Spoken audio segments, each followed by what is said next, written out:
দেখুন ভ্যানের গতি কত, যার কারণে এই সমস্ত ভ্যান বা অটো রিক্সাগুলা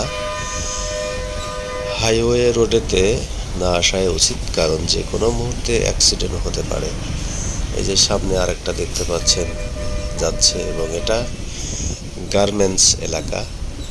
দেখতেই পাচ্ছেন গার্মেন্টসের অফিস টাইম। তো এখানে হালকা পাতলা যানজটও আছে।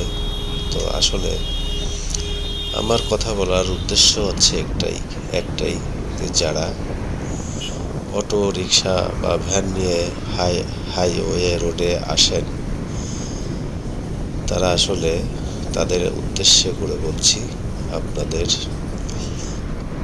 এই হাইওয়ে রোডে না আসাই আপনাদের জন্য ভালো, কারণ যে কোনো সময় একটা দুর্ঘটনা হতে পারে, যেটা সারা জীবনের কান্না। তাই আপনারা মেন রোডে না উঠে সাইডে যে রাস্তাগুলো আছে সেই সমস্ত রাস্তাতে গাড়ি চালাবেন, তাহলে আপনাদের জীবন নিরাপদ থাকবে। এই যে দেখতে পাচ্ছেন কত মানুষ এই রোডে, এবং যে কোনো সময়ে যে কোনো কারণে দুর্ঘটনা ঘটতে পারে। এবং এই অটোগুলা কিন্তু আসতে যায় না, খুবই জোরে যায়, যা অনেকেই অবগত আছেন। অনেক সময় দেখা যায় অ্যাক্সিডেন্ট হয়ে যায়। তাই আমি সবার উদ্দেশ্যে বলি যে আমরা রোডে ঘাটে যে যেখানেই যাই সতর্কভাবে যেন চলাফেরা করি, কারণ একটা দুর্ঘটনা সারা জীবনের কান্না। আর এই যে আমি আপনাদেরকে ভিডিওটি দেখাচ্ছি, আমিও অনেক রিস্কের মধ্যেই আছি বলা চলে, কারণ মোটরসাইকেল নিয়ে রোডে বের হওয়া মানেই অনেক রিস্কের মধ্যে থাকা।